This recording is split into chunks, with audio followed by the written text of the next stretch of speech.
जी अस्सलाम वालेकुम। कैफ 6 आज के लेक्चर का आगाज़ करते हैं। Lecture number 98। आज का लेक्चर हमारे इस सेशन का लास्ट लेक्चर होगा और इसमें हम जो मेजर टॉपिक डिस्कस करने जा रहे हैं वो है यील्ड कर्व। और यील्ड कर्व के अलावा कुछ दूसरे छोटे मोटे कंसेप्ट्स जो आप कहेंगे हम रिवाइज कर देंगे। जी चैप्टर 16 में इक्वेशन, अच्छा ऑफिशियल इक्वेशन वो भी डिस्कस कर लेंगे, ठीक है। इसके अलावा अगर कोई टाइम हुआ तो आप अगर रिस्क मैनेजमेंट का कोई क्वेश्चन कहेंगे वॉल्यूम 2 का तो वो भी हम प्रैक्टिस कर लेंगे। आपने वैसे वॉल्यूम 2 के क्वेश्चन प्रैक्टिस किए हैं रिस्क मैनेजमेंट के? वॉल्यूम 2 के क्वेश्चन प्रैक्टिस नहीं किए, सिर्फ वही किए हैं जो मैंने करवाए। ओके चले, आज आपने वॉल्यूम 2 के सारे क्वेश्चन अटेम्प्ट करने हैं। ये आपकी आज की असाइनमेंट होगी, ठीक है। आपकी आखिरी असाइनमेंट जो है सेशन की वो क्या है? रिस्क मैनेजमेंट के क्वेश्चन पास्ट पेपर के भी आपने अटेम्प्ट करने हैं। कोई इंशाल्लाह प्रॉब्लम नहीं होगी, सारे कंसेप्ट हमने डिस्कस किए हैं और क्वेश्चन भी किए होंगे। स्टार्ट कर रहे हैं हम आज का लेक्चर यील्ड कर्व से। यील्ड कर्व है क्या, कंसेप्ट समझ लें। अच्छा ये मुझे बताइए, यील्ड कर्व का टॉपिक है किस चैप्टर में? Cost of capital. शाबाश शाबाश शाबाश, बिल्कुल ठीक है। कॉस्ट ऑफ कैपिटल में हमने स्टडी किया था कि अगर आपको प्राइस गिवन हो, ठीक है, अगर आपको required date of return given हो तो आप किसी भी सिक्योरिटी की प्राइस कैलकुलेट कर सकते हैं। और अगर आपको प्राइस गिवन हो तो रिक्वायर्ड डेट ऑफ रिटर्न यानी आईआरआर कैलकुलेट कर सकते हैं। ऐसा ही है, यानी डिस्काउंट रेट दिया हो, आईआरआर दिया हो, से डिफरेंट नेम्स है, ठीक है। डिस्काउंट रेट कह लें उसको, उसको रिक्वायर्ड डेट ऑफ रिटर्न कह लें, उसे आईआरआर कह लें। अच्छा ये कूपन रेट नहीं है। कूपन रेट आपको पता है वो होता है जो जिसकी बेस पे इंटरेस्ट कैलकुलेट होता है हर साल का। कूपन रेट अलग है, ठीक है। और जो रिक्वायर्ड रेट ऑफ रिटर्न या डिस्काउंट रेट है या आईआरआर ये अलग है। पहला कंसेप्ट तो ये आप नोट कर लें और ये इसको लिख लीजिए। कूपन रेट अलग है और आईआरआर अलग रेट है। आईआरआर तो वो है जो इफेक्टिव रेट कहते हैं, जो रिक्वायर्ड रेट ऑफ रिटर्न। हमने ये स्टडी किया था, अगर required rate of return given हो आप प्राइस कैलकुलेट कर सकते हैं, और अगर प्राइस गिवन हो आप required rate of return calculate कर सकते हैं। ऐसा ही है, ये हमने सीखा था या नहीं, भूल गए हैं? ठीक है, तो मुझे बताइए, जब आपने किसी भी सिक्योरिटी की, जैसे बॉन्ड, क्योंकि ये जो यील्ड कर्व ना, याद रखिए ये बॉन्ड मार्केट से रिलेटेड कंसेप्ट है, ये शेयर मार्केट से रिलेटेड कंसेप्ट नहीं है, ये बॉन्ड मार्केट से रिलेटेड कंसेप्ट है, ठीक है। तो मुझे बताइए कि हमने जब सीखा था कि प्राइस कैलकुलेट कर सकते हैं हम अगर रिक्वायर्ड रेट गिवन हो, तो कैसे सीखा था, क्या फार्मूला होता है? हमने ये सीखा था कि जो प्राइस है,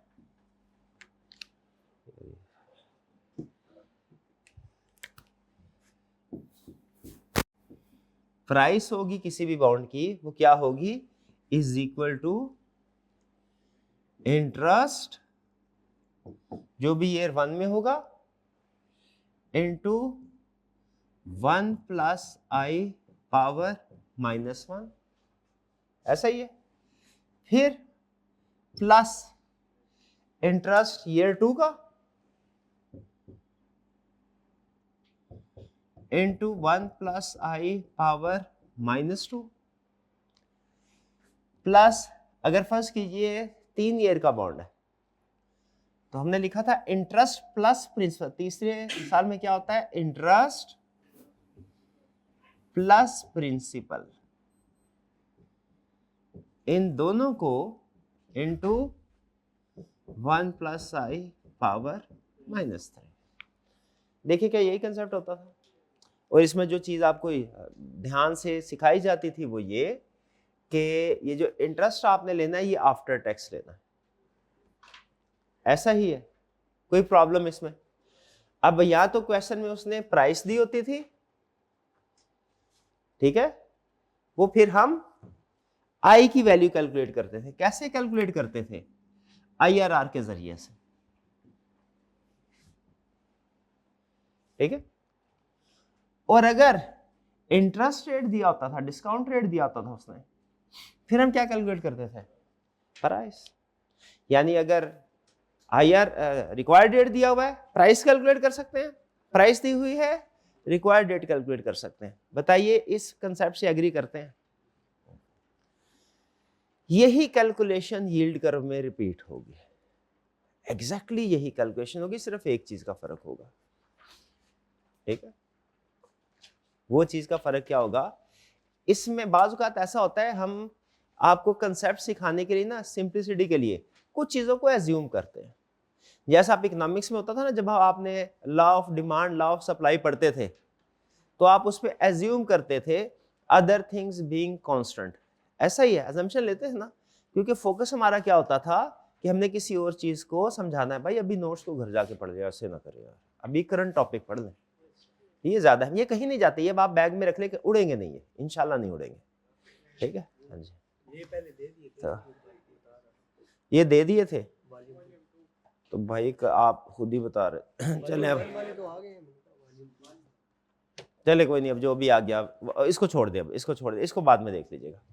जो जिस चीज की तरफ तवज्जो दिलाना चाह रहा हूं आपकी, वो ये है कि क्या हम में ये स्किल है कि किसी भी बॉन्ड की अगर रिक्वायर्ड रेट दिया हो तो हम प्राइस कैलकुलेट कर सकें, और प्राइस दिए हो तो फिर हम रिक्वायर्ड रेट यानी IRR कैलकुलेट कर सकें। डन। तो प्रॉब्लम उसमें ये थी कि हमने एक चीज को एज्यूम किया था, जो कि बाज़ औक़ात हमें कंसेप्ट समझाने के लिए एज्यूम करना पड़ता है। जिसमें इकोनॉमिक्स की बात कर रहा था, लॉ ऑफ डिमांड में अजम्पशन लेते हैं आप, अदर थिंग्स बीइंग कांस्टेंट। आप सप्लाई में अजम्पशन लेते हैं, अदर थिंग बीइंग कांस्टेंट। तो उसमें हमने एक अजम्पशन ली थी। अजम्पशन क्या ली थी? हमारा इंटरेस्ट रेट यानी वो जो IRR है वो हर साल सेम है। जब हमने कॉस्ट ऑफ कैपिटल में किसी भी सिक्योरिटी की बॉन्ड की वैल्यू कैलकुलेट की, तो हमने क्या एज्यूम किया? इंटरेस्ट रेट हर साल का सेम है। यानी आप फर्ज कीजिए इस इक्वेशन के बेस पे जब आप IRR कैलकुलेट करेंगे, उसने प्राइस थी, IRR कैलकुलेट करेंगे, जरा सोचिए क्या वो ईयर 1 में डिफरेंट और ईयर 2 में डिफरेंट होगी या सेम होगी? जो IRR सेम होगी। ठीक है, ईयर 3 में भी जो IRR होगी वो क्या होगी? सेम होगी। ऐसा ही है कैलकुलेशन में जब आप इसको यूज करेंगे। हालांकि प्रैक्टिकली हर साल का जो इंटरेस्ट रेट है वो डिफरेंट होता है। हर साल तो दूर की बात है, स्टेट बैंक तो हर 2 महीने के बाद इंटरेस्ट रेट चेंज कर देता है। तो जब आप फर्ज कीजिए एक बॉन्ड की लाइफ है 5 साल उसका IRR कैलकुलेट करते हैं, ठीक है, वो आंसर आता है फॉर एग्जांपल 10%। तो अजम्पशन क्या ले रहे हैं आप कि ईयर 1 में भी वो 10% है IRR, ईयर 2 में भी 10% है, 3 में भी 10% है, 4 में भी 10% है, 5 में भी 10% है। हालांकि ये अजम्पशन गलत है। प्रैक्टिस में हर साल का इंटरेस्ट रेट डिफरेंट होता है। जब इंटरेस्ट रेट डिफरेंट होता है तो फिर ये अजम्पशन अनरियलिस्टिक हो जाती है। इस बात से एग्री करते हैं कि नहीं?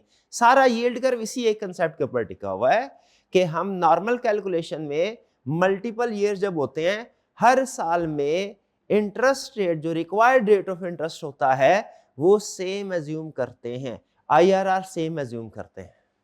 हालांकि प्रैक्टिस में ऐसा नहीं है। फर्ज कीजिए आप बैंकर हैं और मैं आपसे लोन लेने के लिए आया हूं।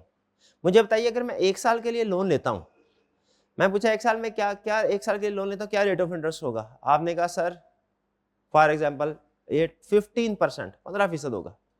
मैं कहा अच्छा अगर 2 साल के लिए लूं, 3 साल के लिए, 4 साल के लिए, 5 साल, मुझे बताइए अगर मैं पीरियड को बढ़ाता हूं, आपके ख्याल में क्या जो बैंक का इंटरेस्ट रेट होगा पीरियड बढ़ने के साथ फिर भी सेम रहेगा? बैंक के सर चाहे 1 साल के लिए लोन है चाहे 10 साल के लिए, हमारा रेट ऑफ इंटरेस्ट फिक्स। ऐसे होता है कि जब टाइम पीरियड चेंज होगा इंटरेस्ट रेट भी चेंज होगा। बताइए, चेंज होगा। यही कंसेप्ट है इसमें। पहले हमने जब वैल्यूएशन की है डेट की वैल्यूएशन, उसमें क्या अज्यूम किया है? हर साल में इंटरेस्ट रेट सेम है। हालांकि गलत है।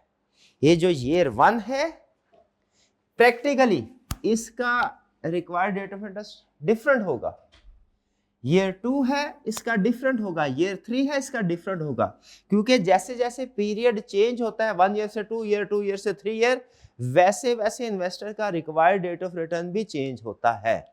ये बात समझ आई? यही कंसेप्ट यील्ड कर्व समझा रहा है। यील्ड कर्व क्या है? यील्ड कर्व याद रखें, जब कभी यील्ड कर्व आपके जहन में है ना, यील्ड कर्व को समझने की कोशिश करेंगे, आपको लगेगा बहुत ही टेक्निकल कंसेप्ट है। जैसे ही यील्ड कर्व जहन में आए, आपने जहन में लेके आना सप्लाई कर्व है, ये सप्लाई कर्व की तरह है। जैसे सप्लाई कर्व इकोनॉमिक्स में याद है, आसान था कि मुश्किल था? आसान था। सप्लाई कर्व क्या बताता है? दो चीजों के दरमियान में रिलेशनशिप। किन दो चीजों के दरमियान में रिलेशनशिप? सब प्राइस में और सप्लाई में, यूनिट सप्लाई में। ठीक है जी। तो इसी तरीके से जो यील्ड कर्व है, ये भी दो चीजों में रिलेशनशिप बता रहा है।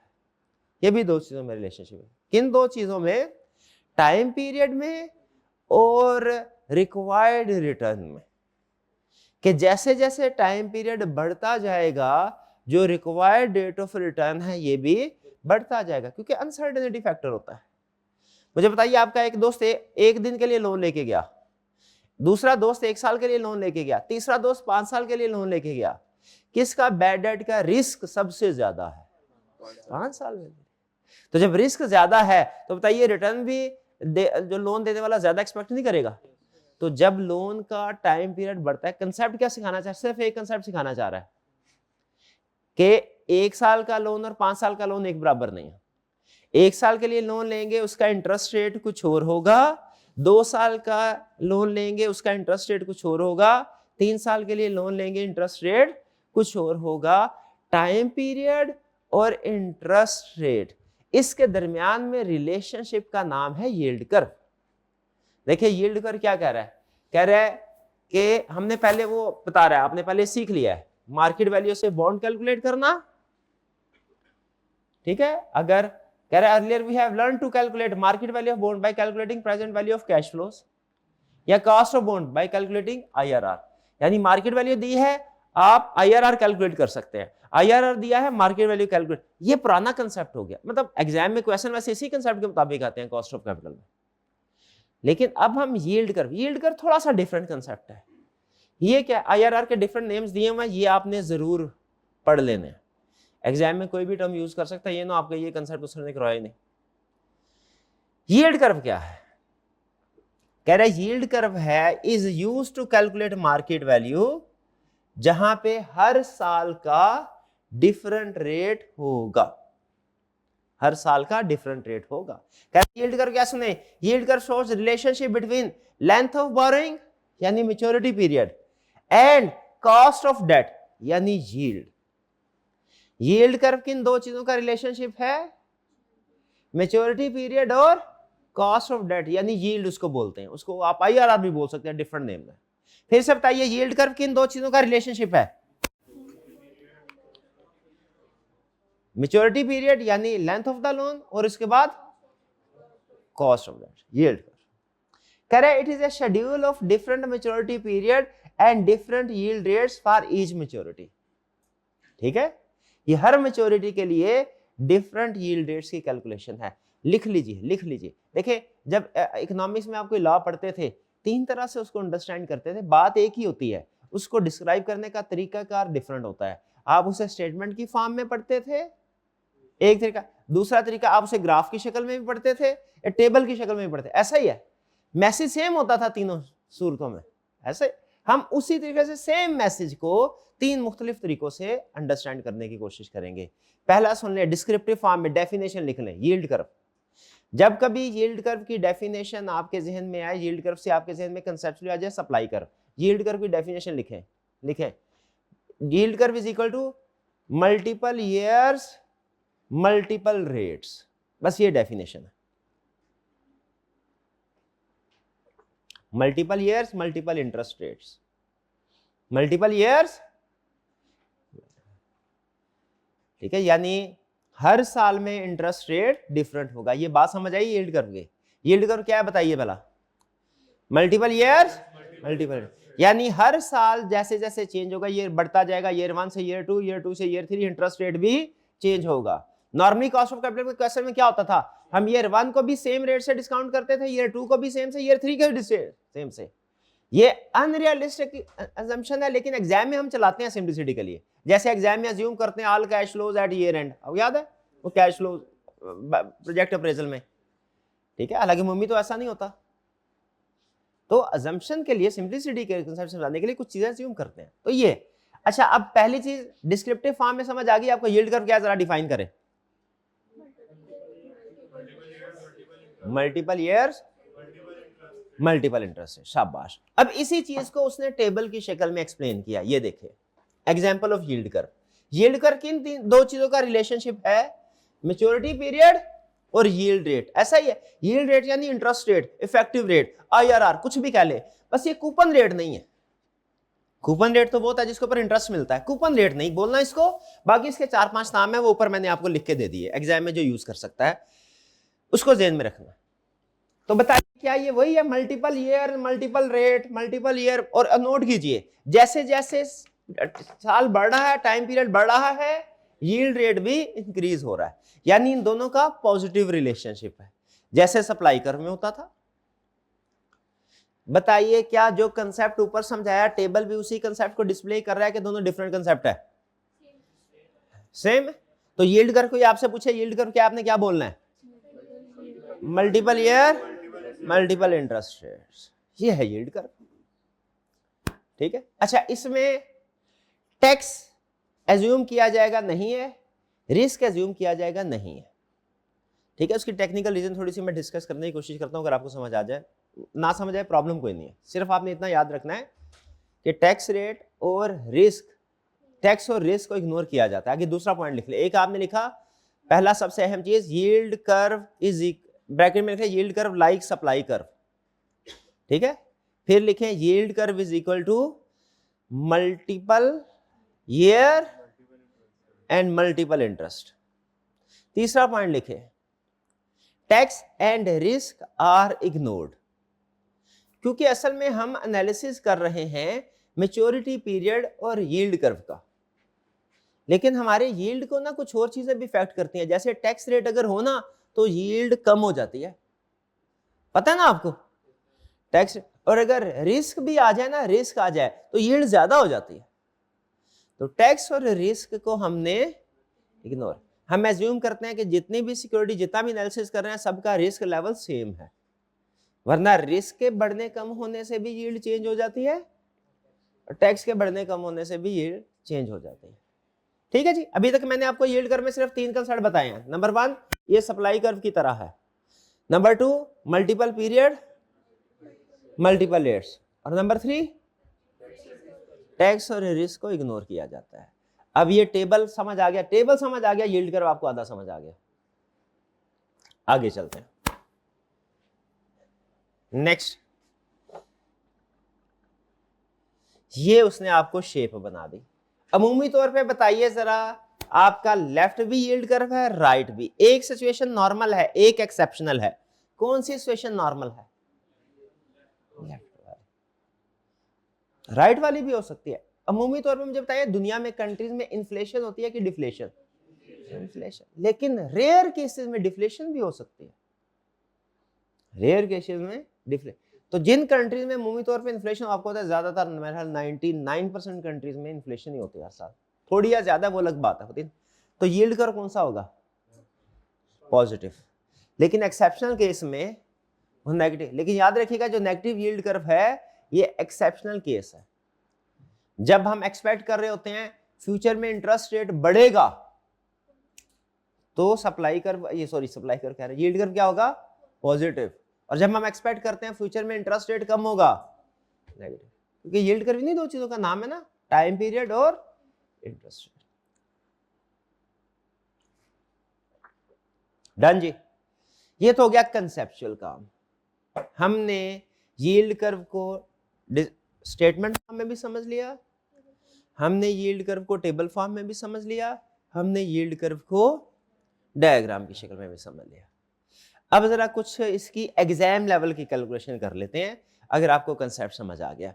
मुझे ये बताइए, नॉर्मल अगर क्वेश्चन में उसने आपको कहा हो कि कूपन रेट ये है, आपने मार्केट वैल्यू कैलकुलेट करनी है, इंटरेस्ट रेट 5% है फॉर एग्जांपल, आप मार्केट रेट कैसे, कैश फ्लो दिए हुए हैं, इंटरेस्ट रेट दिया हुआ है, मार्केट वैल्यू कैसे कैलकुलेट करेंगे? हर साल के कैश फ्लो को डिस्काउंट कर देंगे इंटरेस्ट रेट के साथ। हम पूरे चैप्टर 11 में ऐसा ही करते आए हैं। किसी भी सिक्योरिटी की मार्केट वैल्यू कैसे कैलकुलेट की हमने? डिस्काउंट करके। लेकिन डिस्काउंटिंग के लिए चाहे ईयर 1 है चाहे ईयर 2 ईयर 3 कौन सा रेट यूज किया? सेम। अब हम यील्ड कर्व के जरिए से मार्केट वैल्यू कैलकुलेट करेंगे। और बताइए जरा, सोचिए आपके ख्याल में यील्ड कर्व जो है ये कैसे डिफरेंट होगा हमारे नॉर्मल कैलकुलेशन से? इसमें हर साल का रेट डिफरेंट कैलकुलेट करेंगे। शाबाश, ठीक है जी। तो अब आपको एक क्वेश्चन दिया जा रहा है। ये सारी CMS वानी कलामी आपको समझा रहा हूं, ये घर जाके पढ़ना चाहे तो पढ़ लीजिएगा, जरूरत नहीं है वैसे। अगर आपने ये दो क्वेश्चन है, ये क्वेश्चन है, अच्छा ये है असल चीज जो आपको सिखाना चाह रहा है। अगर यील्ड कर्व गिवन हो, आप market value of bond calculate कर सकते हैं। कैलकुलेट कर सकते हैं। कैसे कैलकुलेट कर सकते हैं? डिस्काउंटिंग करके। और डिस्काउंटिंग किस रेट पे करेंगे? डिफरेंट रेट पे। बस ये पहले वाला पॉइंट हो गया। दूसरा, अगर मार्केट वैल्यू गिवन हो तो यील्ड कर्व भी कैलकुलेट कर सकते हैं। भाई ऐसा हमने कॉस्ट ऑफ कैपिटल में पढ़ा था ना, मार्केट वैल्यू गिवन हो IRR कैलकुलेट कर सकते हैं, IRR गिवन हो मार्केट वैल्यू कैलकुलेट कर सकते हैं। सेम कंसेप्ट इधर ही है, फर्क सिर्फ एक चीज है, यहाँ पे रेट्स मल्टीपल होने हैं। और यही उसने सिखाना है। दो क्वेश्चन हैं जो आपने कर लिए, यील्ड कर्व आपका 100% जो सिलेबस में इंशाल्लाह कंप्लीट हो गया। एक क्वेश्चन आपका बेस कर रहा है पहले कंसेप्ट के ऊपर, जिसमें आपको यील्ड कर्व देगा और मार्केट वैल्यू कैलकुलेट करवाएगा। और दूसरा क्वेश्चन आपका बेस कर रहा है सेकंड पार्ट के ऊपर, जिसमें वो मार्केट वैल्यू देगा, यील्ड कर्व कैलकुलेट करवाएगा। यानी आपको वो यील्ड कर्व के टॉपिक में पहले समझा रहा है यील्ड कर्व होता क्या है, फिर क्या आपसे कैलकुलेशन करवा रहा है। कह रहा है अगर आपको इस काबिल होना चाहिए, दो स्किल्स आपने सीखनी है आज के लेक्चर के बाद। जब आप घर जाएं तो आपके पास दो स्किल्स होनी चाहिए। नंबर 1, यील्ड कर्व गिवन है तो मार्केट वैल्यू कैलकुलेट कर सकते हैं। नंबर 2, मार्केट वैल्यू गिवन है तो यील्ड कर्व कैलकुलेट कर सकते हैं। लेकिन इसमें ध्यान किस चीज का रखना है? यील्ड कर्व में इंटरेस्ट रेट हर साल का डिफरेंट होगा। डन जी। आइए जरा देखते हैं इसको। फिर से बताइए यील्ड कर्व का काम क्या है? अगर यील्ड कर्व गिवन हो, दो चीजें क्या सीखनी है यील्ड कर्व में? यील्ड कर्व गिवन हो तो मार्केट वैल्यू कैलकुलेट करनी है, मार्केट वैल्यू गिवन हो तो यील्ड कर्व कैलकुलेट करने हैं। ठीक है, दो सवाल। क्वेश्चन नंबर 70 80 70 क्या है? Yield curve given, calculate market value. भाई आप खुद से कैलकुलेट कर लेंगे? अगर आप खुद से कैलकुलेट कर लेंगे तो मेरा काम आसान हो जाएगा। कर लेंगे जी? क्या दिया हुआ उसने? Company wants to issue a bond with face value of ₹100 that is redeemable at par in 4 years। 4 years, ठीक है, 4 साल है। And page interest eight 6% of nominal value. ये 6% क्या? ये IRR है क्या? कूपन रेट है जिसमें इंटरेस्ट मिलना है। इस कूपन रेट को किस लिए हम यूज करते हैं? इसके लिए। कह रहा है annual spot yield curve for a bond of this class of risk is as follow. कह रहा है ये यील्ड कर्व है। बताया क्या ये यील्ड कर्व है? साबित करें यील्ड कर्व है।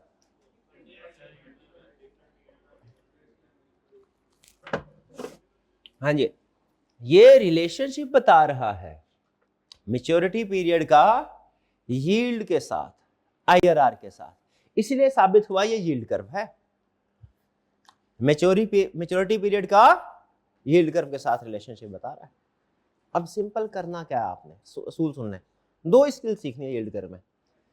यील्ड कर्व गिवन हो तो market value, market value given हो तो यील्ड कर्व।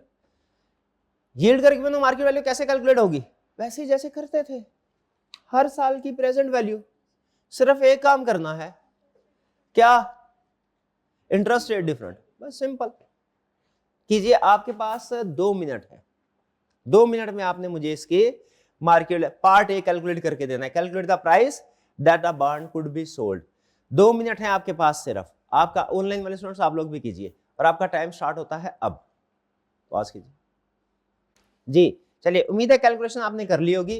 तो बताइए जरा क्या कैलकुलेशन है आपकी? कैलकुलेशन की कैसे हमने? ईयर 1 में अब देखें कूपन रेट 6% है, इसका मतलब है हर साल का कैश कितना आएगा? 6%। प्राइस कैलकुलेट करनी है। Price is equal to 6 into year 1 की calculation. 1.03 power -1 plus 6 into 1.035 power -2 plus 6 into 1.042 power -3 plus 6 into year 4 में 6 नहीं 106 रिडीम भी तो हो रहा है। देखिए एट पार हो रहा है प्रीमियम हो रहा है, पार तो 100 ही आएगा, 100 प्रीमियम होता तो वो ऐड कर देते। 106 into 1.05 power -4 is equal to, calculate कर ले कितना आता, 103.936। ठीक है, कितने स्टूडेंट की ये प्राइस ठीक कैलकुलेट हुई? ठीक है, शाबाश। किसने कैलकुलेशन की लेकिन गलती हुई? क्या गलती हुई आपसे? रेट निकाला, ओके ओके, वो रेट नेक्स्ट स्टेप में निकालना। नेक्स्ट ये है पार्ट ए, डन जी, ओके। ये आपने आधा सीख लिया yield curve. Basic concept yield curve का यही है। यील्ड कर्व का समझना क्या है? मल्टीपल यील्ड कर्व क्या है? मल्टीपल ईयर मल्टीपल रेट्स, यह है यील्ड कर्व। इसका यूज क्या है भाई? हम मार्केट, अगर यील्ड कर्व गिवन हो तो मार्केट वैल्यू कैलकुलेट कर सकते हैं, मार्केट वैल्यू गिवन हो तो यील्ड कर्व कैलकुलेट कर सकते हैं। आधा काम हमने कर लिया, एक स्टेप क्या? यील्ड कर्व गिवन तो मार्केट वैल्यू। अब मुझे बताइए कि आप इस काबिल हैं कि अगर आपको यील्ड कर्व दिया जाए तो मार्केट वैल्यू कैलकुलेट कर सकते हैं? तो लिखे, if yield curve is given I can calculate market value. लिखे लिखे लिखे, इसको अंडरलाइन कर लें, कोई बॉक्स बॉक्स बना लें, पता चले आपने की स्किल आज की क्या सीखी है। If yield curve is given I can calculate market value of bond. और इसको किसी बॉक्स में कर लें, कवर कर लें, हाईलाइट कर लें। ये है स्किल अभी तक जो आपने सीखी। चले अब जरा थोड़ा सा आपका अब चैप्टर 11 का भी इम्तिहान हो जाए कि ना हो, मैं क्योंकि मुझे शक है आप भूल गए होंगे। यील्ड कर्व से हट के चैप्टर 11 का छोटा सा इम्तिहान हो जाए।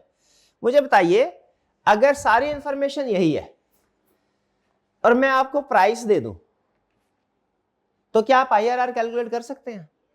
देखिए रिक्वायरमेंट पढ़े, कह रहा है यूज द अबव प्राइस, जो आपने प्राइस कैलकुलेट किया 103.9, use the above price to calculate the gross redemption yield of bond. अच्छा, यहाँ पे ना अजीबोगरीब नाम दे के आपको कंफ्यूज कर सकता है। कंसेप्ट बहुत आसान है।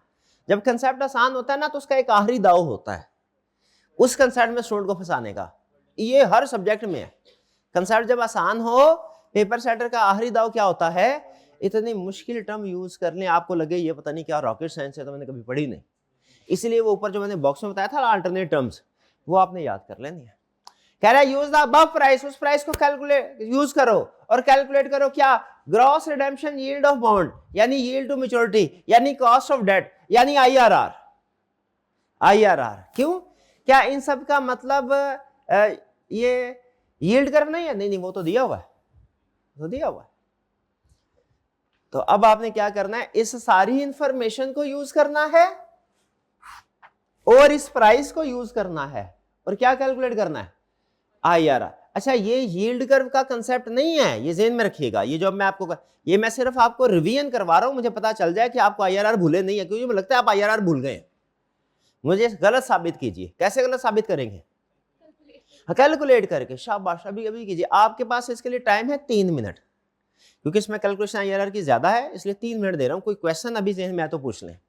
है भी आसान, टैक्स रेट है ही नहीं, आपको पता ही टैक्स होते हैं। ठीक है जी, कर लेंगे रेट कैलकुलेट। चले शाबाश। ऑनलाइन वाले स्टूडेंट्स आप लोग भी कीजिए, आपके पास भी 3 मिनट है और आपका वक्त स्टार्ट होता है अब। जी टाइम तो हो गया खत्म। कितने स्टूडेंट्स ने कैलकुलेट कर लिया रेट, और कितने स्टूडेंट्स से अभी कैलकुलेट कर रहे हैं, और कितने ने कैलकुलेट किया लेकिन गलत आया? चलिए आइए जरा कैलकुलेट करते हैं। अच्छा, ये क्वेश्चन जो है ना, इसमें ये यील्ड कर्व का क्वेश्चन नहीं है, ठीक है। इसमें सिंपल आपने इसको प्राइस सिर्फ ऊपर वाली यूज करनी है जो आपने यील्ड कर्व के जरिए कैलकुलेट किया है। बाकी क्वेश्चन नॉर्मली इस क्वेश्चन इस पार्ट में इसको इग्नोर कर देना है, क्योंकि इसका इस्तेमाल सिर्फ प्राइस कैलकुलेट करने के लिए था। IRR तो आपको पता है, या जो कॉस्ट ऑफ डेट होता है वो पता है, वो तो सिंगल रेट होगा ना। तो यहाँ पे अब IRR की कैलकुलेशन करनी है। IRR की कैलकुलेशन, कॉस्ट ऑफ डेट मतलब IRR, कॉस्ट ऑफ डेट मतलब IRR, ये पता है ना। रिडीमेबल कोई भी सिक्योरिटी हो उसकी कॉस्ट क्या होती है? उसका IRR। तो यहाँ पे कॉस्ट ऑफ डेट से मुराद क्या है? IRR। उसी का नाम gross redemption yield of bond भी उसने बोला है, यील्ड ऑफ मैच्योरिटी भी बोला है। तो इसमें क्या करते हैं हम? पहले एज्यूम करते हैं सिंगल रेट पे, फिर अदर रेट पे। तो आपने क्या करना है? IRR NPV कैलकुलेट करनी है। NPV याद है? एट द रेट ऑफ, पहले कूपन रेट 6%, क्या होगा? पहले साल का क्या है? 6 इंटू 1.06 पावर 1। अब देखिए हो क्या रहा है, देखिए आपको पता है IRR के 3 स्टेप्स थे। पहले हायर रेट, पहले फर्स्ट रेट पे एनपीवी कैलकुलेट करनी है, फिर सेकंड रेट पे कैलकुलेट करनी है, फिर फार्मूला लगाना है। मैं क्या कर रहा हूं? पहले फर्स्ट रेट पे एनपीवी कैलकुलेट कर रहा हूं। 6 इंटू 1.06 माइनस 1 प्लस 6 इंटू 1.06। अब ये यही है, ये यील्ड कर्व नहीं है, ये IRR कैलकुलेट कर रहे हैं। सिंपल। हाँ, एनवीटी का फार्मूला भी लगा सकते हैं बिल्कुल, लेकिन मैं आपको सिमेट्री रख के समझा रहा हूं। बिल्कुल आप एनवीटी का फार्मूला लगाएं, वो ज्यादा अच्छा है। ठीक है, 1.06 into power -2 plus 6 into 1.06 power -3 plus 106 into 1.06 power -4, और माइनस मार्केट वैल्यू कितनी आई थी? ये 103.936। तरीकाकार समझने क्या है? हमने पहले फर्स्ट रेट पे एनपीवी कैलकुलेट की, वो कितनी आई? कितनी? आंसर कैलकुलेट करें ना, कितना कितना? नेगेटिव कितनी? 3.936। अब क्या करना है स्टेप 2 में? हाँ, अब रेट को बढ़ाएं कि कम करें? कम करना चाहिए। क्या करें? 4 कर लो, एनपीवी एट 4%। वो आपको पता है, अब आपने सेम जहां जहां 06 है IRR, वो उसका एनवीटी का फार्मूला यूज करें, बहुत अच्छा, उसके जरिए से कर ले। जहां पे 06 है वहां पे क्या कर देना आपने? 04। और अब बताइए इसमें क्या आता है आंसर? कौन सा? प्लस 3.34। 32 कोई नहीं। अब IRR क्या होगा? Lower rate 4% plus NPV at lower rate 3.34 divided by NPV at lower rate minus NPV at, minus था वो तो माइनस माइनस प्लस हो जाएगा, इसलिए प्लस लिखा हुआ है। याद है, यही पॉइंट उधर भी हम डिस्कस करते थे। और multiply by difference in rate 2%। क्या है IRR? 4.92%। ये है आपका IRR। चेक करें, सेम है? किसी और तरह किया था यार, ऐसे खतरनाक अल्फाज ना बोला कर। आपने एनवीटी को यूज किया होगा।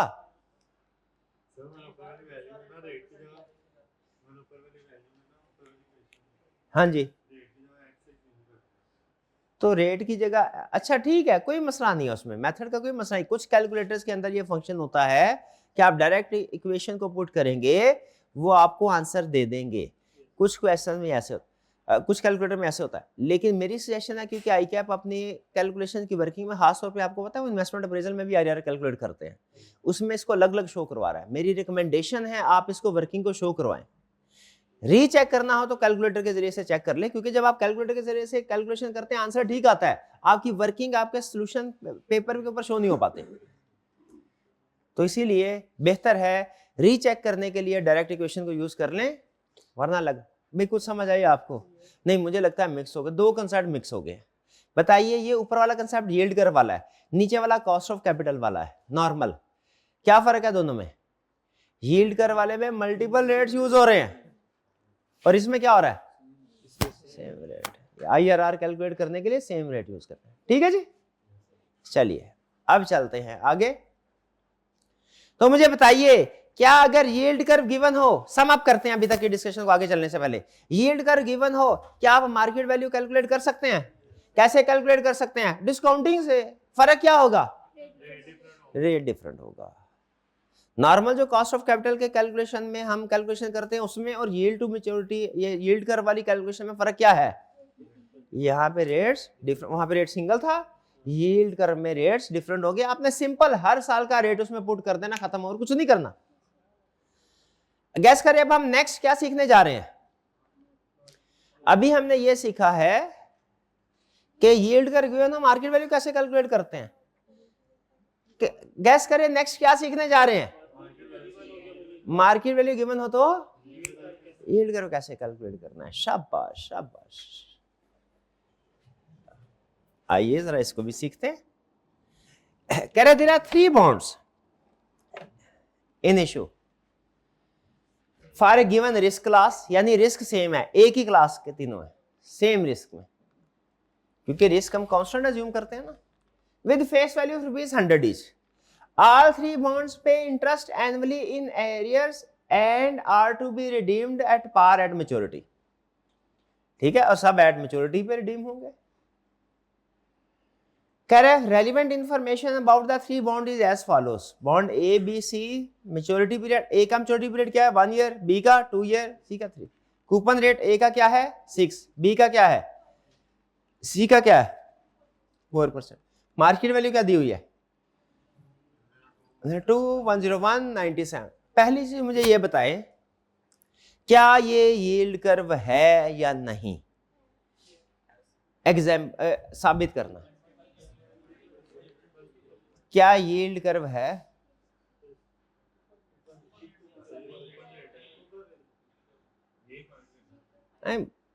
मुझे यस या नो चाहिए, मुझे डिस्कशन नहीं चाहिए। क्या ये यील्ड कर्व है? ये वाला टेबल कितने स्टूडेंट्स का ख्याल है कि ये यील्ड कर्व है? कितनों का ख्याल है नहीं है?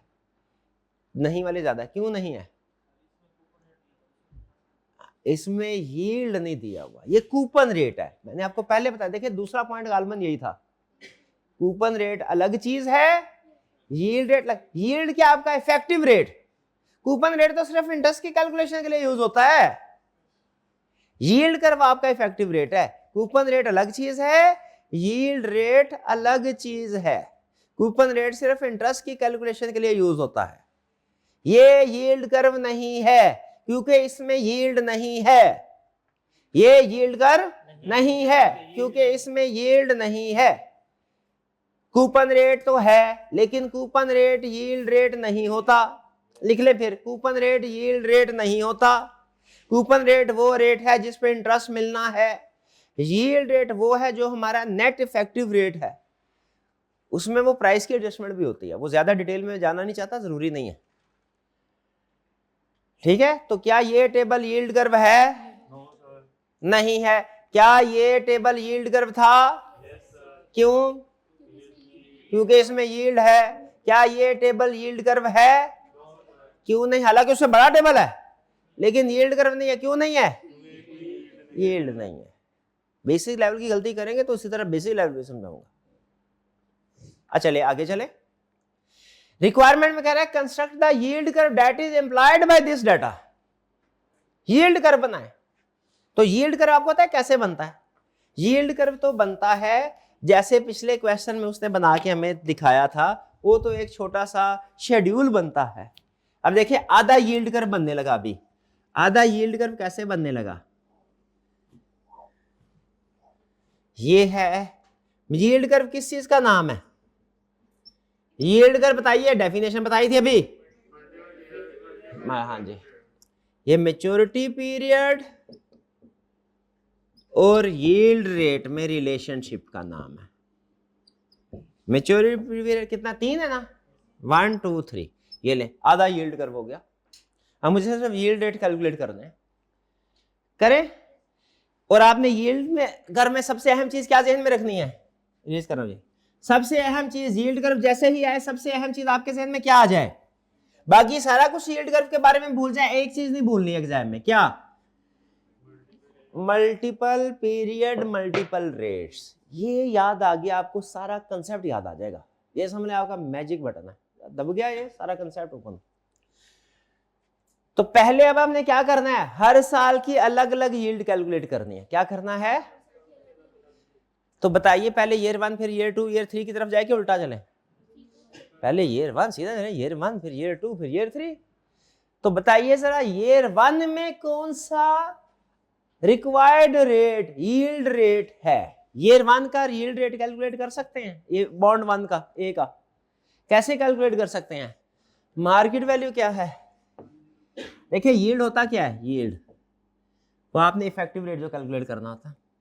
तो यहाँ पे प्राइस क्या है, ये सिंपल ये यील्ड है। ये प्राइस क्या है 102, ये बॉन्ड ए है जी। 102 इज इक्वल टू इंटरेस्ट कितना है 6 इंटू 1 प्लस आई पावर -1, यही है। फिर बल्कि एक ही साल है, ओ ये तो उधर इधर ही हो गई एक साल के, इसमें तो हाँ जी इसको 10 रिडीमेबल है ना, इसको 106 ही कर देते हैं, मैं समझा आगे चलेगा। देखिए ये समझ आती है कि नहीं ये कैलकुलेशन? भाई इसमें तो कूपन रेट 6% था, मैंने 106 क्यों लिखा है? क्योंकि इसका मैच्योरिटी पीरियड 1 साल है और 1 साल बाद इसने एट पार रिडीम होना है, एट पार। तो बताइए 3 ये आ गया मेरा पहला 3 कोई प्रॉब्लम? बी पे चलें। क्या कैलकुलेट करना है सेकेंड ईयर का, उसके लिए ईयर 2 वाली यूज करेंगे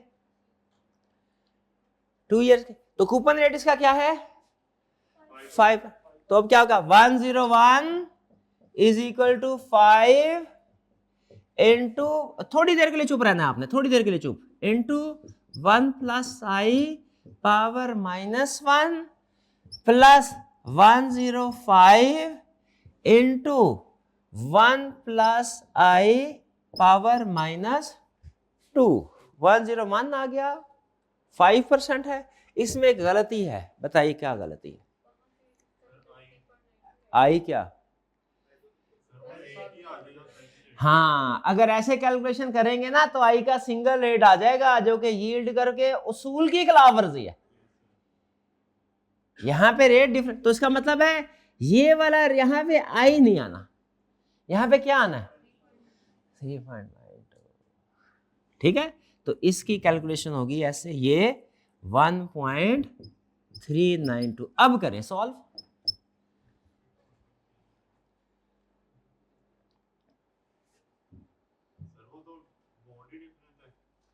बॉन्ड मार्केट तो सेम है, मार्केट तो सेम है 4.4। मार्केट सेम है, सेम रिस्क क्लास है, बेसिक अजम्पशन को ना हिलाएं, पहले ये कैलकुलेशन देख लें, उधर लॉजिक की तरफ फिलहाल चलेंगे तो कैलकुलेशन ऊंच नीच हो जाएगी। ठीक है, लॉजिक एज्यूम किया है हमने सबका रिस्क क्लास सेम है, इसका मतलब है वही बॉन्ड ईयर 2 में गया। जब हम कहते हैं रिस्क क्लास सेम है, रिस्क सेम है, इसका मतलब है यही बॉन्ड अगर 1 साल के लिए इशू करे तो ये सिचुएशन होगी, यही बॉन्ड अगर 2 साल के लिए अटैच हो, बाकी ये सेम रखे तो ये सिचुएशन होगी, यही बॉन्ड 3 साल के लिए होता तो ये सिचुएशन होता। ये क्या हो गया अब 4.48%। डन जी। अब कैलकुलेट कर सकते हैं ईयर 3? नहीं कर सकते? कर सकते हैं, चलें फिर कीजिए, आप भी कीजिए मैं भी करता हूं। Year C is equal to 97 is equal to 4 है, 4 इंटू, अभी चुप रहना आपने, 1 plus I power -1 plus 4 into 1 plus I power -2 plus 104 into 1 plus I power -3। इसमें एक गलती है, वो क्या है? हाँ जी, हमने डिफरेंट रेट्स यूज नहीं किए, रेट तो हर साल का सेम आ रहा है, ये तो यील्ड कर्व की बुनियादी असूल की खिलाफ वर्जी है। तो इसलिए हम पहले साल का रेट पहले साल वाला यूज करेंगे, यानी 1.0392। दूसरे साल में दूसरे वाला रेट यूज करेंगे, यानी 1.0448। तीसरे साल का फिर कैलकुलेशन होगी 5.14। चेक फिगर के साथ कंपेयर करें, ये आ गया आपका यील्ड कर्व। डन जी, ये है जी यील्ड कर्व की कैलकुलेशन। फिर से जरा quick round up, yield curve क्या है, नहीं ये क्या है, ये कंसेप्ट क्या है, इसका डेफिनेशन क्या है इसकी, वो तो मैंने आपको एग्जाम में रिकॉल करने के लिए बताया ना कि ये ज़हन में रखना है, कंसेप्ट यही है, लेकिन प्रॉपर डेफिनेशन क्या है। यील्ड कर्व क्या है, ये दो चीजों का रिलेशनशिप है। किन दो चीजों का, मैच्योरिटी पीरियड और कॉस्ट ऑफ डेट, या इसे यील्ड भी बोलते हैं। ठीक है जी। नॉर्मली इसका स्लोप क्या होता है, अपवर्ड, यानी जैसे टाइम पीरियड बढ़ेगा यील्ड भी इंक्रीज। इसमें भी देखिए टाइम पीरियड बढ़ गया, यील्ड बढ़ रहा है, यील्ड बढ़ रही है हर साल। ठीक है, कूपन रेट यील्ड रेट क्या सेम है, नहीं। तो यील्ड कर्व का कंसेप्ट आपको सिर्फ दो चीजें सिखाता है। क्या चीजें सिखाता है, अगर हर साल का रेट डिफरेंट हो, मल्टीपल रेट्स गिवन हो, तो आप मार्केट वैल्यू कैसे कैलकुलेट कर, यील्ड कर्व गिवन हो तो मार्केट वैल्यू कैसे कैलकुलेट कर सकते हैं, और अगर मार्केट वैल्यू गिवन हो यील्ड कर्व कैसे कैलकुलेट। दोनों क्वेश्चन हमने क्लास में प्रैक्टिस किए। तो बताइए यील्ड कर्व आपको क्या कंसेप्ट सिखाता है। हाँ जी, अब आपने जहन में जो रखना है ना, रिवीजन करते हुए, अगर आप समझते हैं 15 सेकंड के अंदर यील्ड कर्व की रिवीजन करनी है तो कैसे करनी है, सुन लें। Yield curve multiple year multiple interest rate, इसमें हम दो चीजें सीखेंगे। अगर यील्ड कर्व गिवन हो तो मार्केट वैल्यू कैसे कैलकुलेट करनी है, और अगर मार्केट वैल्यू गिवन हो यील्ड कर्व कैसे कैलकुलेट करना है। ये सारे यील्ड कर्व की रिवीजन हो गए।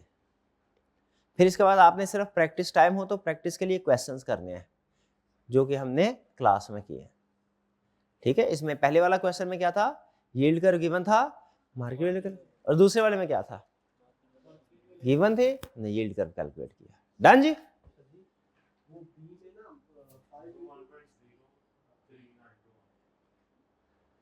क्या है,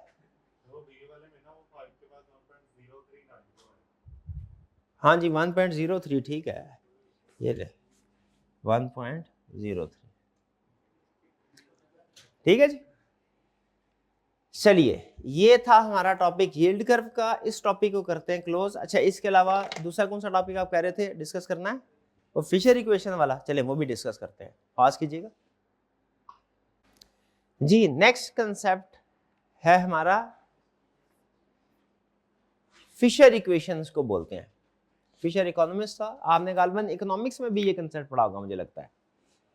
चले, आज आपके सामने वो चीज रखने जा रहे हैं जिससे आपको पता चलेगा जितना भी बैंकिंग सिस्टम है वो आपको कितना बड़ा धोखा देता है, कितने बड़े धोखे में रखता है, वो आपके सामने हम रखने जा रहे हैं कंसेप्ट। ये फिशर ने बताया था।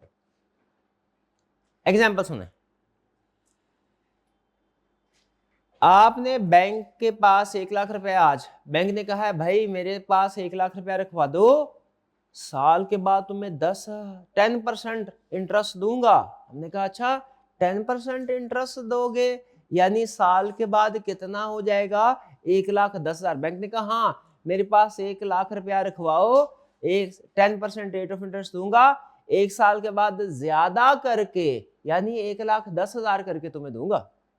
और बैंक ने वाकई जो कहा वो कर दिखाया।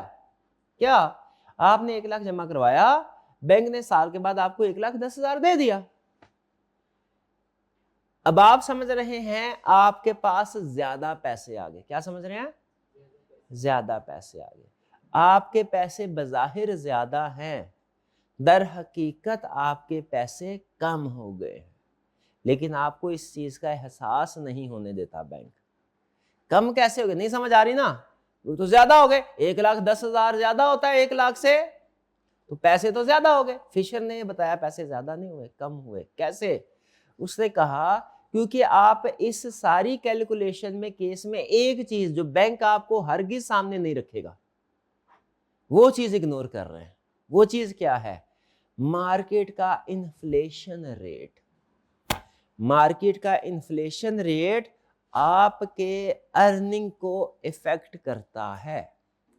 जैसे फर्ज कीजिए मार्केट में इन्फ्लेशन रेट हो, फर्ज करें 15%, 15%। तो आज जब आपके पास 1 लाख है और मार्केट में एक चीज 1 लाख रुपए की मिल रही है, अभी आप वो चीज खरीद सकते हैं, ऐसा ही है। 1 साल गुजर जाएगा, उसके बाद आपको मिलेंगे 1,10,000। बजाहिर आप अगर बाकी सारी चीजों को इग्नोर कर दे, सिर्फ नोटों की तादाद को देखें ना, नॉमिनल वैल्यू को, किसको, रियल वैल्यू को इग्नोर कर दें, सिर्फ नॉमिनल वैल्यू देखें, नॉमिनल वैल्यू मतलब सिर्फ नोटों की तादाद, तो आपको लगेगा कि आपके पास पैसे ज्यादा, आप पिछले साल की निस्बत अमीर हो गए हैं। दर हकीकत आप अमीर नहीं, गरीब हुए हैं। दर हकीकत आपने 10% गेन नहीं किया, बल्कि 5% लूज किया है। लेकिन बैंक कभी नहीं आपको ये बताएगा, बैंक अपनी इंटरनल कैलकुलेशन में इसको जहन में रखता है, आपको बैंक कभी नहीं बताएगा ये। क्यों? इन्फ्लेशन रेट की वजह से। मुझे बताइए साल के बाद आपके पास 1,10,000 है, लेकिन इन्फ्लेशन 15%, 15% की वजह से वो चीज 1,15,000 की हो चुकी है। क्या आप उस चीज को आज खरीद सकते हैं? नहीं खरीद सकते। तो बताइए आप पहले की निस्बत अमीर हो गए हैं कि गरीब हो गए हैं? गरीब हो गए हैं। बैंक ने आपको 10% इंटरेस्ट देके आपको अमीर किया है कि आपको गरीब किया है?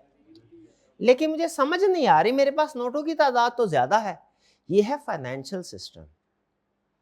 फाइनेंशियल सिस्टम दो चीजों का स्कैम जिंदगी में जितनी जल्दी सीख लेंगे ना, उतनी जल्दी तरक्की करेंगे और अमीर बनेंगे। दो चीजों का स्कैम, जिसमें से अक्सर लोग तो पहले सिस्टम से नहीं निकल पाते, दूसरे सिस्टम से तो दूर की बात है। एक एजुकेशन सिस्टम का स्कैम और एक फाइनेंशियल सिस्टम का scam. Financial system, education system से ही नहीं निकल पाएंगे, और फाइनेंशियल सिस्टम के स्कैम को समझना, काउंटर करना उससे कई गुना ज्यादा मुश्किल है। सिस्टम इस तरीके से बनाया गया है, इंटेंशनली सिस्टम इस तरीके से बनाया गया है कि दुनिया के 95% लोग सारी उम्र स्ट्रगल करते रहें और कभी वो विशियस सर्कल ऑफ पॉवर्टी बोलते हैं उसको, उससे निकल ना सके। बहरहाल, तो ये आपके सामने छोटी सी एग्जांपल है। बैंक आपको क्या अब बताए, आप भी पढ़े लिखे माशाल्लाह सोसाइटी के हमारे स्टूडेंट्स हैं और एक तरह से हाईली क्वालिफाइड लोगों में गिने जाते हैं, लेकिन आपको भी थोड़ा समझना पड़ता है इस कंसेप्ट के लिए। ऐसा ही है, आम पर्सन आपके ख्याल में वो इतनी कैलकुलेशन करता होगा? उसे तो बैंक कहता होगा आपको तो 10%, 15%, 20% इंटरेस्ट रेट मिलेगा, बिल्कुल ठीक है, रखो इधर। तो असल में जब बैंक हमें इंटरेस्ट देता है तो हमारा जो माल है, हमारे जो पैसे हैं, वो बढ़ रहे होते हैं कि कम हो रहे होते हैं? क्यों? नॉमिनल वैल्यू तो उनकी ज्यादा है, तो कम किस वजह से हो रहे हैं? इन्फ्लेशन की वजह से। रियल वैल्यू कम हो रही है, रियल परचेजिंग पावर आपकी रिड्यूस हो रही है। बताइए क्या समझते हैं कि नहीं? तो फिशर असल में इकोनॉमिस्ट था, उसने रियल वैल्यू कैलकुलेट करने के लिए एक फार्मूला दिया था। समझाने के लिए तो मैंने आपको सिंपल प्लस माइनस का फार्मूला बताया ना कि इन्फ्लेशन रेट 15 हो, इंटरेस्ट रेट 10% हो, तो आपको नेट जो रियल रेट है वो -5% है। असल में ये मल्टीप्लीकेशन से होता है, प्लस माइनस से नहीं। समझाने के लिए हम प्लस माइनस की एग्जांपल देते हैं, लेकिन असल फार्मूला क्या है? अगर आप बैंक के नॉमिनल रेट से रियल रेट कैलकुलेट करना चाहते हो तो बताइए इन्फ्लेशन को इनकॉर्पोरेट करना पड़ेगा कि नहीं? करना पड़ेगा, क्योंकि रियल रेट तो वही है जो आफ्टर इन्फ्लेशन एडजस्टमेंट आएगा। तो नॉमिनल या मनी रेट कौन सा होता है? Before rate, before inflation adjustment. और रियल रेट कौन सा होता है? After inflation adjustment. तो अगर आपने रियल रेट कैलकुलेट करना है तो उसका फार्मूला ये है, 1 प्लस नॉमिनल रेट या मनी रेट, सिंपल यही है, ये फार्मूला बताना था आपको, into 1 plus real rate into 1 plus, ये फार्मूला लिख के याद कर लें। इसका मतलब ये हुआ कि जब कभी आपने रियल रेट कैलकुलेट करना है, नॉमिनल रेट दिया हो आप रियल रेट कैलकुलेट कर सकते हैं, रियल रेट दिया हो तो एग्जाम में तो दोनों ही कैलकुलेट करवा सकते हैं आपसे। असल में हमें रियल रेट कैलकुलेट करना होता है। तो यह बैंक 10% दे रहा है, जरा कैलकुलेट करें। बैंक अगर 10% रेट ऑफ इंटरेस्ट दे रहा हो, इन्फ्लेशन रेट 15%, 15% है, तो रियल रेट कितना है? बैंक 10% दे रहा है,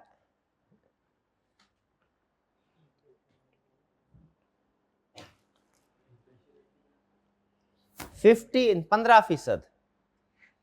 बैंक जो इंटरेस्ट रेट दे रहा है वो 10%। तो बताइए रियल रेट कितना है?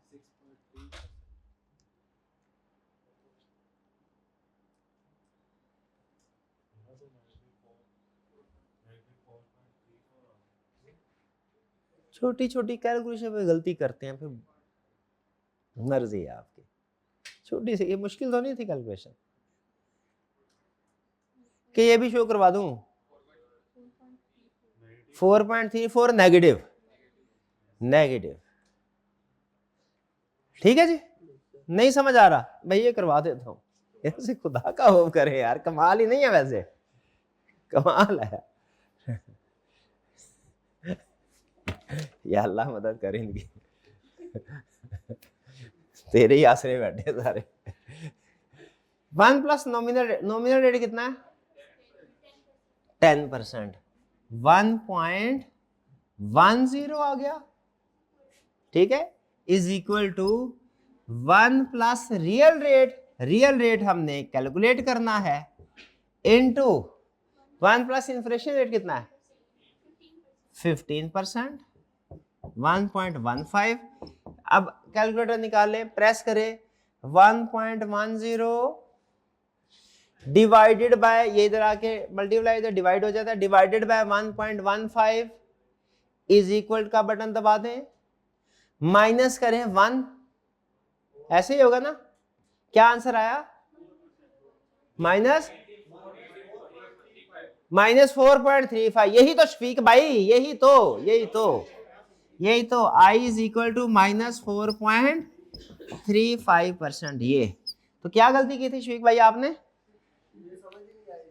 ओके कोई बात नहीं, फार्मूले अब आ गई, फार्मूले की समझ। चलिए अच्छा हो गया, अच्छा हो गया। पेपर से पहले समझ आ जाए वो भी अच्छा, गलती करने में कोई प्रॉब्लम नहीं है। पेपर से पहले बस समझ आ जाना चाहिए क्या गलती की और सही क्या कर। डन जी। चलिए आज ये हमारे कंसेप्ट्स कंप्लीट हो गए। अब याद रखिए रिवीजन क्लासेस आपकी मैंने अरेंज करवानी है, मैं वक्तन वक्तन आपको टाइम बता दिया करूंगा, ठीक है, क्लास का।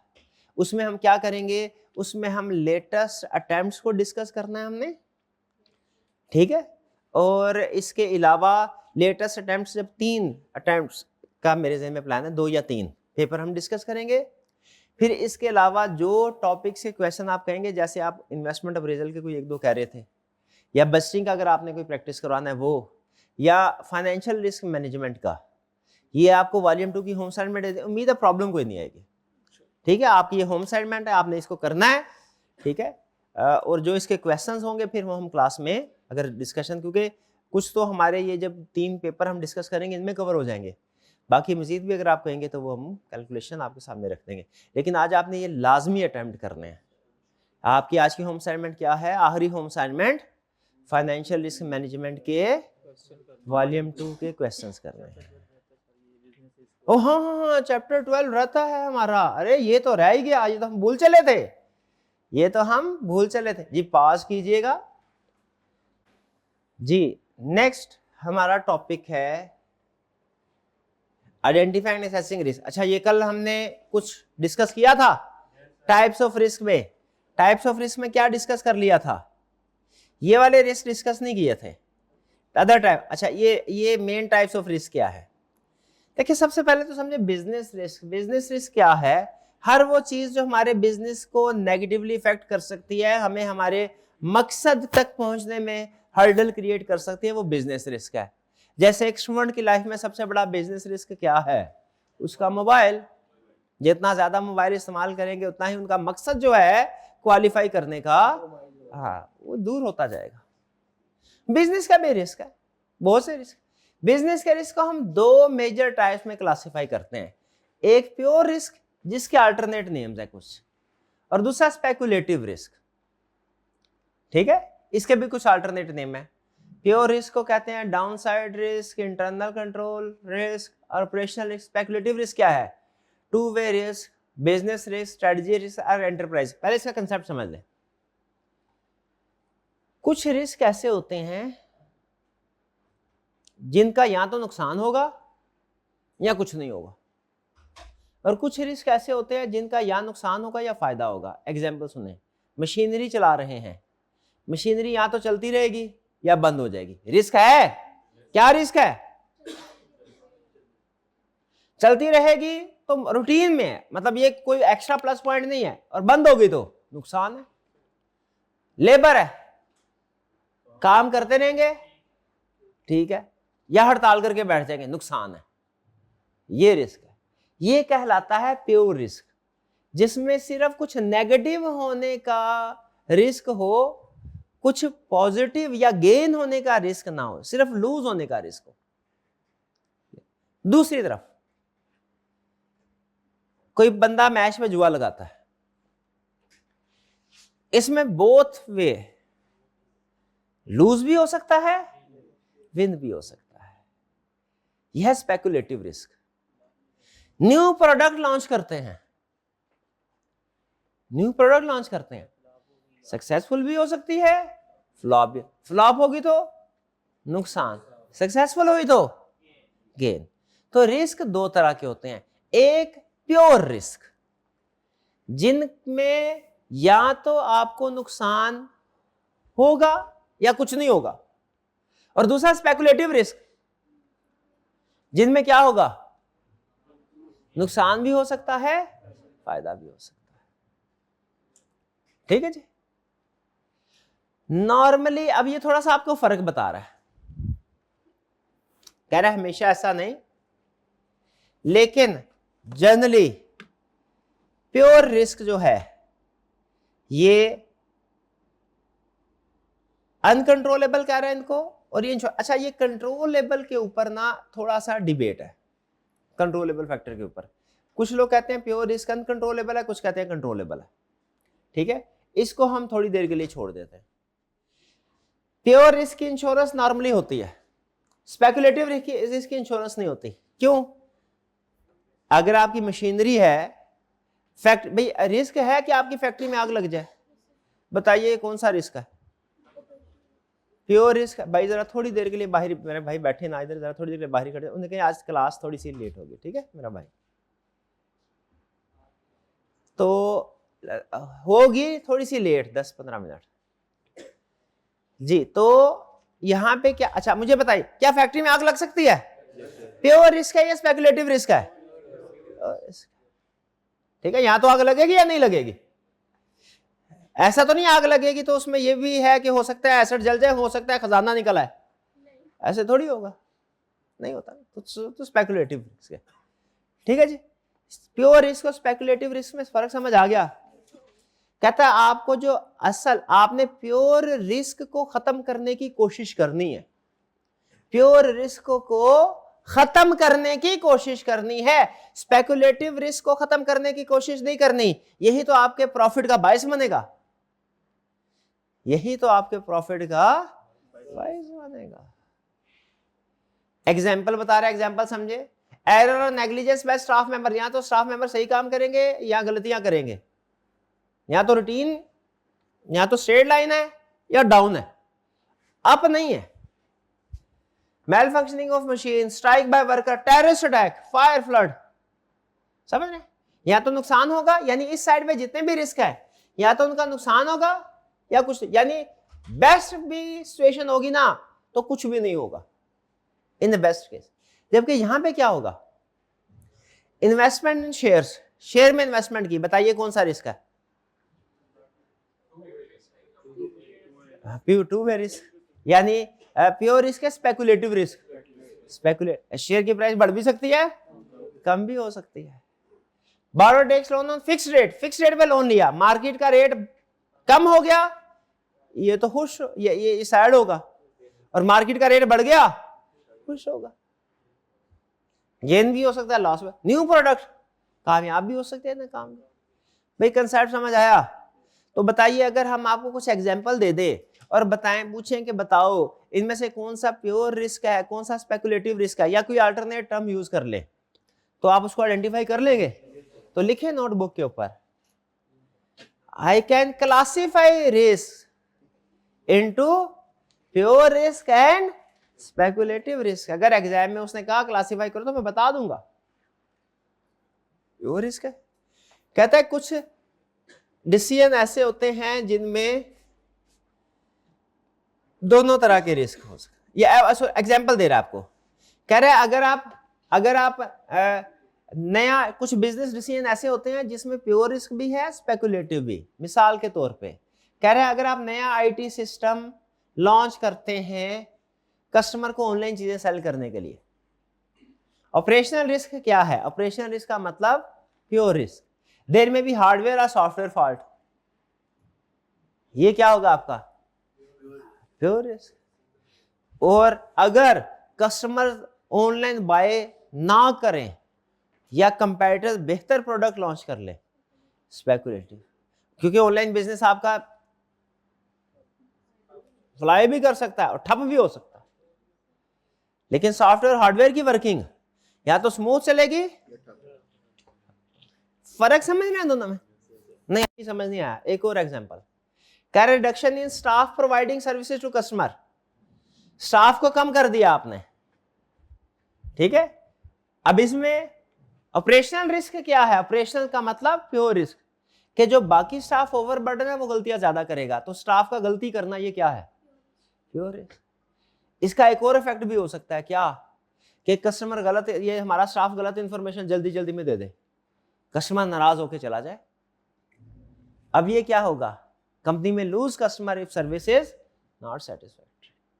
अब ये भी हो सकता है स्टाफ कम किया ना, दो धारी तलवार है, हो सकता है सर्विस लेवल सेम रहे और आपका प्रॉफिट बढ़ जाए, और हो सकता है क्या कि सर्विस लेवल डाउन हो जाए और कस्टमर नाराज होके चला जाए जिसको सही सर्विस नहीं मिलेगी। समझ रहे? इससे ज्यादा ना, ये थोड़ी सी एम्बिगुअस एग्जांपल है, ये क्लियर एग्जांपल है, ठीक है। तो कंसेप्ट समझने के लिए एक एग्जांपल भी काफी होती है। आज हमने दोनों डिस्कस कर दी। तो बताइए, क्या आपको प्योर रिस्क और स्पेकुलेटिव रिस्क में फर्क समझ आ गया? भाई समझ आ गया कि नहीं? अदर टाइप्स ऑफ रिस्क बता दिया था आपको। अब ये रिस्क मैनेजमेंट और उसके बेनिफिट्स हैं। भाई रिस्क मैनेजमेंट ये जनरल पॉइंट है, ये वाले जनरल पॉइंट है, नीचे वाला थोड़ा टेक्निकल पॉइंट है। पहले जनरल सुन लें। रिस्क मैनेजमेंट के फायदे हैं, बिल्कुल फायदे हैं। क्या फायदे हैं? Increase chance of achieving objective, समझ आता है? रिस्क असेसमेंट करेंगे, रिस्क मैनेजमेंट करेंगे, उनको रिड्यूस करने की कोशिश करेंगे, क्या फायदा होगा? ऑब्जेक्टिव अचीव हो जाएंगे। प्रोएक्टिव मैनेजमेंट, पहले से, ये नहीं वकूवा होने के बाद एक्टिव हुए, पहले से रिस्क असेसमेंट करेंगे, आपको पता होगा क्या गलत हो सकता है, पहले से प्रोएक्टिव है। Compliance with legal requirements, law की कंप्लायंस होती रहेगी, लॉ की वायलेशन नहीं होगी। Awareness to identify and treat risk throughout the organization, पूरी ऑर्गेनाइजेशन में से रिस्क पहले से आइडेंटिफाई करेंगे, देखेंगे कहाँ कहाँ गलती हो सकती है।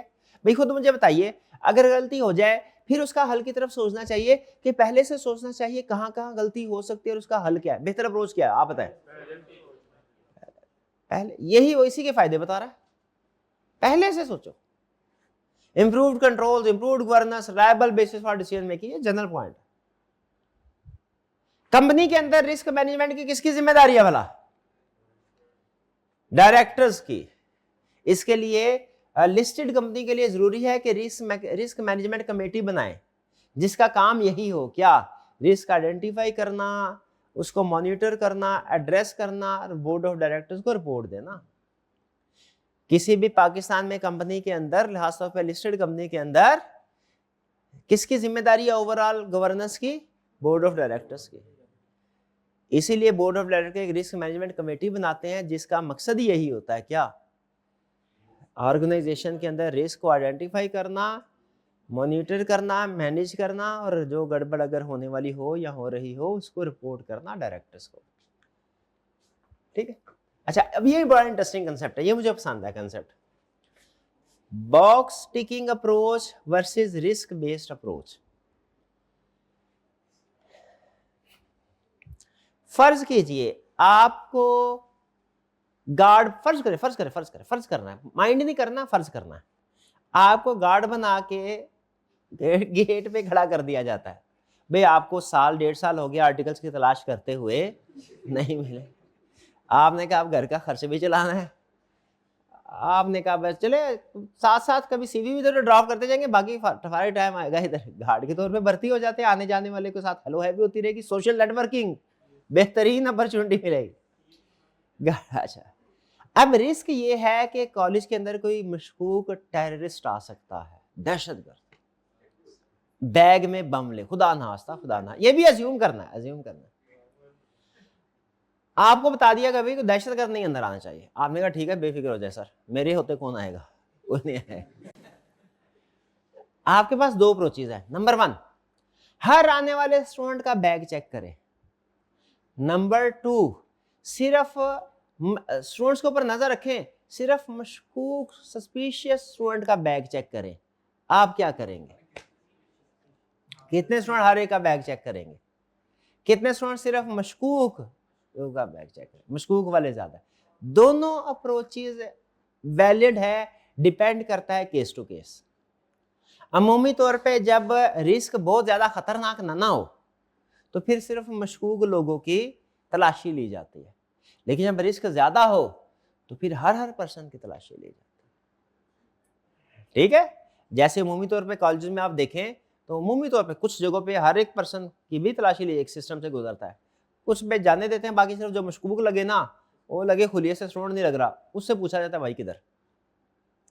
इस अप्रोच को कहते हैं रिस्क बेस्ड अप्रोच, जो सिर्फ रिस्की आइटम्स को आइडेंटिफाई करके चेक करना है, और जो हर आइटम को चेक करना है, हर आइटम एक प्रोसेस से गुजरे और टिक लगाते जाए, वो क्या अप्रोच है? बॉक्स टिकिंग अप्रोच, जिसमें एवरी आइटम को हम सर्च करते हैं, वैल्यूएट करते हैं।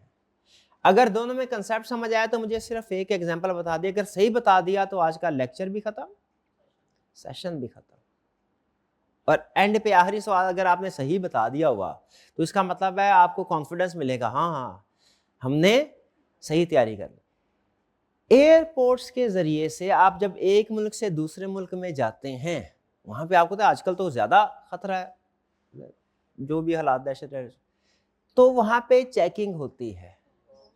बॉक्स टिकिंग अप्रोच या risk based approach? Box ticking approach, शाबाश, बेहतरीन बेहतरीन, बिल्कुल ठीक, बिल्कुल ठीक। और फर्ज कीजिए अगर आपको, अब ये थोड़ी सी एडवांस एग्जांपल है, ये एक्स्ट्रा है, इसके गलत होने से फर्क नहीं पड़ेगा। आप अगर किसी कंपनी के ऑडिटर हैं, ऑडिटर कहते हैं जो फाइनेंशियल ट्रांजैक्शन को चेक करता है कि सारी फाइनेंशियल ट्रांजैक्शन ठीक है कि गलत, तो वहां पे आप 100% ट्रांजैक्शन की चेकिंग करेंगे या रिस्क बेस्ड की? Risk based. शाबाश, ऑडिट में पढ़ा हुआ ना, लेकिन सब स्टूडेंट्स ने ऑडिट नहीं पढ़ा हुआ, ऑडिट में पढ़ा जरूर है लेकिन चूंकि तो इसलिए एग्जांपल। ठीक है जी, ये कंसेप्ट समझ आ गया आपको, box ticking approach, risk based approach, शाबाश। बाकी ये मैंने आपको कल कहा था रीड कर लीजिएगा, सिर्फ इंटरेस्टिंग, इसमें से क्वेश्चन सेट नहीं करेगा, लेकिन इंटरेस्टिंग एग्जांपल है। कितने स्टूडेंट ने रीड की है? 1-2 ने, बस पेपर की बात करेंगे, खुदा का हो पेपर से पहले तो अभी मिल गए, अभी भी नहीं, तो जो अभी जो डिस्ट्रीब्यूट, अच्छा जो डिस्ट्रीब्यूट करते हैं आपको कहते हैं ये नहीं देने थे जो, चले ऐसा करते हैं भाई, चैप्टर 12 के भी ना इनको प्रिंट और निकाल, आप ऐसा आधे घंटे के बाद टीए रूम से ले लीजिएगा, डन, आधे घंटे का टाइम दे। अच्छा, कोई और कंसेप्ट रह तो नहीं गया? कोई प्रॉब्लम नहीं, अगर स्टिल आपको लगे कोई कंसेप्ट रह गया है या स्टिल आपको लगे कि किसी टॉपिक में मजीद प्रैक्टिस की जरूरत है, आपने नोट करते जाना है। फिर जब मैं ग्रुप में आपके साथ शेयर करूंगा ना कि ये अब इस वक्त इस दिन ये क्लास है, आपने उसके कमेंट्स में लिख देना क्या कि सर इसमें ये वाला टॉपिक, ये वाला कंसेप्ट भी डिस्कस करना है, मैं इंशाल्लाह कर दूंगा। ठीक है, डन जी। चलिए, हाँ रिवीजन प्लान इंशाल्लाह आज आपको शेयर करेंगे, आज रात को। ठीक है जी, चलिए आज का लेक्चर यहाँ पे खत्म करते हैं। अल्लाह हाफिज।